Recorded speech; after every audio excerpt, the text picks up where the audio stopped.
Hello everyone! My name is Erlinda Buenavista Naisa. You can call me Early or Mom Nice. I'm in my mid-40s. I'm from Lopez, Quezon, at isang breast cancer survivor. I was diagnosed with stage 3B breast cancer. Noong November 7, 2020, nakaramdam ako ng maliit na bukol sa aking kaliwang dibdib nang hindi sinasadya nang ako ay naliligo. Pero naalala ko, a few years back, 2001, may nakapa akong maliit na bukol sa aking kaliwang suso at inoperahan ako sa Makati Medical Center at ang findings ay benign. So, I ignored this maliit na bukol on my left breast kasi benign naman ang dating resulta. Dahil pandemic noon, taong 2020, napakahirap mag-travel papunta sa hospital para magpa-check up at takot din ako na magkaroon ng COVID-19. Hanggang sa maramdaman ko ang malaking bukol pagkalipas ng halos 2 taon.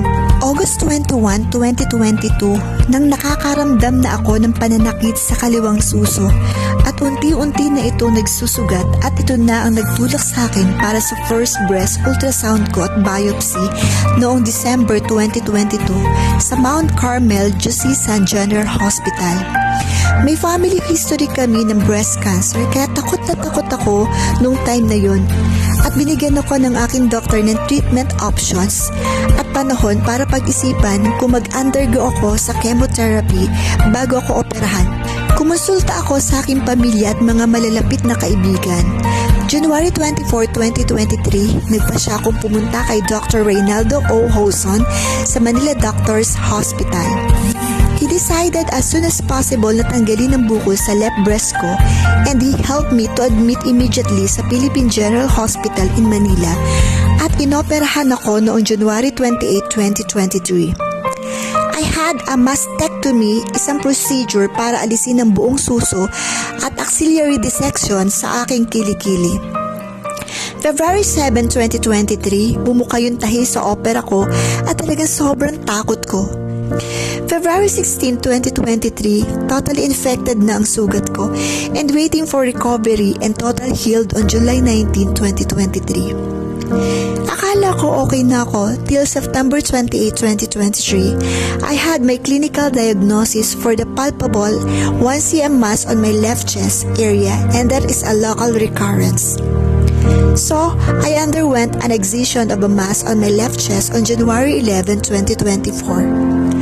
Then, June 2022-2024, napansin ko na namamaga sa may part ng chest bone ko at nagpa-whole body scan ako sa Manila Med at ang result ay suspicious for bone metastasis.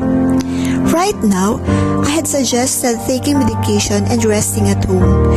Patuloy pa rin ang telemedical consultation ko with Doc Ray or face-to-face checkup. Hindi mahigpit sa akin diet si Doc Ray. One time, nagtanong nga ako sa kanya, paano ang bawal na kainin at ang sagot ba naman niya sa akin ay lason. Napangiti na lang ako pero mas maingat ako sa mga kinakain ko ngayon kumpara sa dati. Hindi ako naniniwala sa pag-deprive sa aking sarili ng masarap na mga bagay na hindi healthy hanggat ang lahat ay nasa moderation. Ang aking pamilya at mga kaibigan ang nagbigay sa akin ng labis na pagmamahal, suporta at encouragement sa buong kwento ng breast cancer survivor ko. Ngayon, na-realize ko na dapat simula ng bawat babae sa edad na 20 ang habit ng pagsasagawa ng buwanang pagsusuri sa sarili sa suso at isagawa ito sa buong buhay nila. Sa edad na 30, dapat sila magkaroon ng clinical breast exam sa isang doktor o trained health worker. At sa edad na 40, ang mga kababaihan ay dapat magsimulang magkaroon ng taunang mammogram. Breast cancer is incurable and survivable. Lakasan lang talaga ng loob.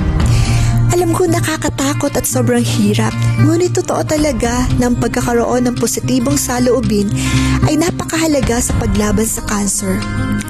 Personal ko nakilala ang ilang mga katulad ko na may breast cancer na nagpatunay na sa pananampalataya at katapangan, anumang bagay ay posible. Life is too short to waste your time on people who don't respect, appreciate, and value you.